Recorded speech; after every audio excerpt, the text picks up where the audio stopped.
The 10th of July 2020 will forever be remembered as one of the most iconic days in F1 history. Not because Jim Clark won the British Grand Prix in 1965, not because Damon Hill did the same in 1994. No, on this day, a YouTube video was uploaded. But not just any old video, my friends. This video is one of the most revolutionary pieces of work that you will ever see in your lifetime. Are you guys ready?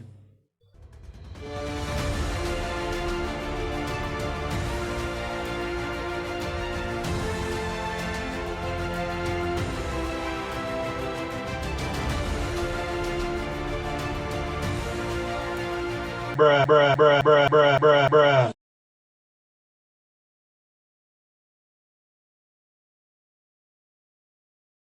Bruh. Boy, if you don't... It's safe to say that this video has aged very, and I mean very, badly.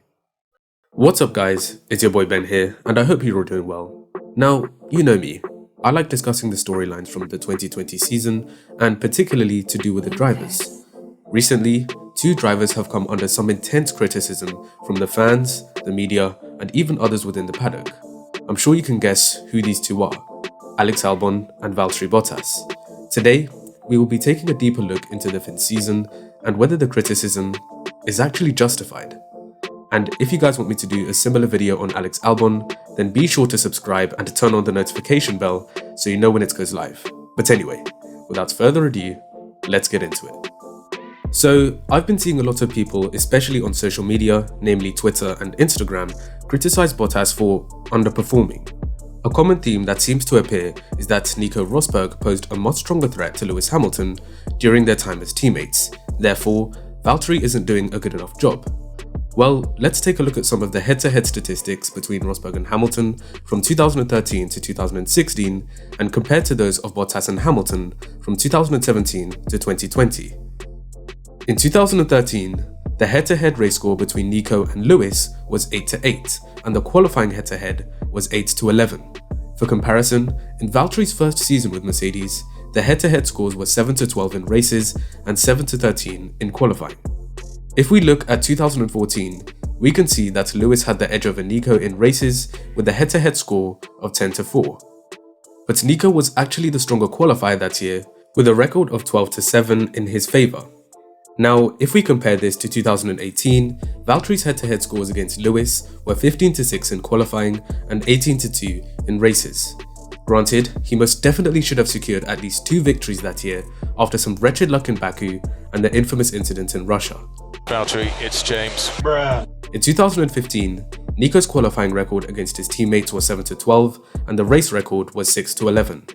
Compare this to 2019, Valtteri's third season alongside Lewis, and he bounced back from the lows of 2018 to finish the season with a race head-to-head of 6-13 and a qualifying record of 7-14. Finally, we have the head-to-head scores for Nico's championship-winning season in 2016, where the stats were 9-10 in races and 9-12 in qualifying. So far this season, Valtteri trails 3-8 in qualifying and 3-7 in races. Therefore, I think it's pretty clear that yes, Nico was and is the stronger driver between the two, and he was able to push Lewis harder than Valtteri is able to at the moment. This is further backed up by a statistic that I really like, percentage of points taken for the team. From 2013 to 2016, Nico took 47% of the team's total points, whereas from 2017 to 2020 so far, Valtteri has taken 42% of the team's total points. It's also very clear to see that 2018 was a dismal year for Bottas, as he was completely annihilated in the head-to-head battle by his teammates. After the misfortunes of Baku, he just didn't really seem like his usual self. This was partly due to some personal issues that I will not talk about in this video to respect Valtteri's privacy, and partly due to losing almost all confidence in his ability. That year was a real test of his mental strength, and he proved to just about make it on the other side without getting fired by Mercedes. He did bounce back in 2019, but then again, the head-to-head statistics don't really reflect any signs of significant growth. The German was not only an extremely quick driver, but also very consistent in delivering results when he needed to. Whenever Lewis was having a bad day, Nico was always there to capitalize on the opportunity to take the race win. Now, this was no doubt much easier to do from 2014 to 2016, as the Mercedes were in a completely different league to the rest of the field. For Valtteri to do the same in races from 2017 to 2018, it would have been much harder given how much closer the Red Bulls and once upon a time the Ferraris of this world were to the Silver Arrows. But I also have no doubt that in certain situations, Nico would have been able to take advantage of opportunities better than Bottas in the same position. For example, in Bahrain 2018, Sebastian Vettel extended the stint on his soft tyres by about 30% more than their expected lifespan. Towards the end, he was really struggling for grip and Bottas was rapidly closing in. However, he failed to seize the opportunity before him and Vettel won the race in his 200th career start in Formula 1. This is undoubtedly one of Sebastian's greatest victories due to his masterful ability to preserve the life of his rubber for so long. But realistically, Bottas on fresher tyres should have overtaken him. And while I think he has become more aggressive in his wheel-to-wheel combat, I don't believe that he is capable of competing against the likes of Hamilton, Verstappen, Ricciardo or Leclerc in an out-and-out dogfight. At times, he can tend to be very passive and find it tricky to slice his way through traffic in the same way that these other guys do. The most recent example of this is the Italian Grand Prix, where he was unable to cut through the field and win the race after Hamilton was given a 10-second stop-go penalty. But on the other hand, do we expect too much from Bottas? As fans, do we overly get our hopes up in expecting him to overachieve? A few people have already noticed that since 2016, Lewis has become a completely different driver. During his time as Rosberg's teammate, he had a tendency at times to overly rely on his talent and become complacent as a result. But as soon as Nico crossed the line and was crowned champion in Abu Dhabi, Lewis decided on that day he would never let a championship slip like that ever again. He has elevated his consistency to a level where he rarely has an off day and never lets his foot off the throttle. To expect Valtteri to beat someone who is more talented, more consistent, and more mentally tough than he is asking too much. Shout out to Shyam George for his fantastic comments on my community post about this. I'll leave it down in the description for you guys to read, but you can also find it as the pinned comment on my community tab. To quote a small segment from it, he says, "Though being a superb F1 driver, he does not have that X gene to overcome adversity and come out on top. That's why he was pressured to make a mistake while leading the race at the Nürburgring and Lewis came out on top." To be perfectly honest, I couldn't agree more with this. Every single all-time great had that differentiating factor, that X gene that Shyam is talking about. When it really matters most, they have this killer instinct that enables them to take their driving to a whole new level. We can go back as far as one Manuel Fangio as an example of a driver who had that knack for performing under pressure. Two drivers amongst the younger generation stand above their peers and will not only go on to dominate their era, but define it. Of course, you know who I'm talking about. Lance Stroll and Nicholas Latifi. Okay. Lewis also falls into this realm of devastatingly quick and mentally strong drivers. Nowadays, he rarely cracks under pressure, making it all the more difficult for Valtteri to keep up with him.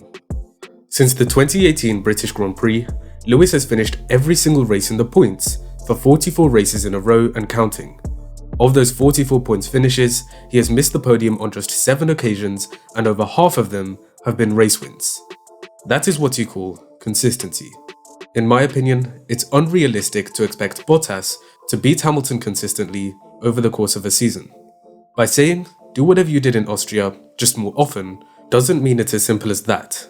On his day, Valtteri is one of the quickest drivers on the grid, but he is at best the 6th best driver overall. And realistically, he's doing everything that he is required to do at Mercedes. He provides very useful feedback to his engineers and has a strong working relationship with his teammates.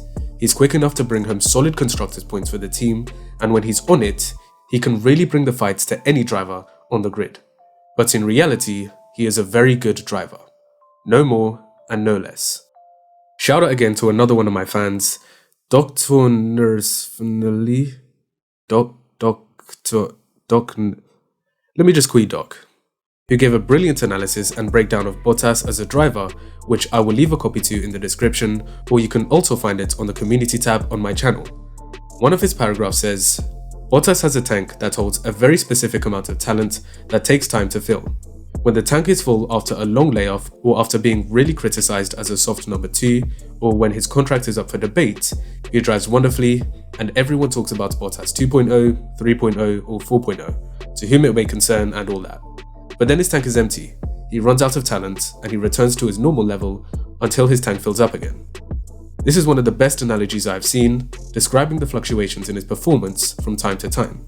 In those moments where he levels up, we as fans can tend to get overly excited and be deceived in thinking that there's a possibility that he can keep that level up over the course of the season. I have made the mistake and so have many others. But when he goes back to the level he normally operates at, or he's under significant amounts of pressure, he doesn't perform and we all have a go at him. In my opinion, we all need to manage our expectations of Bottas so that when he does get outclassed by Hamilton for 4 to 5 races in a row, we don't unnecessarily beat him down for being a bad driver. Personally, I don't think the hate or the criticism towards him is justified. He is a very quick and dependable driver who you can rely on to give you solid performances most of the time, and the occasional outstanding performance here and there. But he lacks the mental toughness and that it factor that would otherwise take him into the realm of near untouchable upper echelon of drivers. I hope you all enjoyed. Please like, share, and subscribe to the channel if you're new to enjoy my latest videos in the future. Leave your thoughts on whether the criticism of Valtteri is justified in the comment section below, and as always, I'll see you in the next one.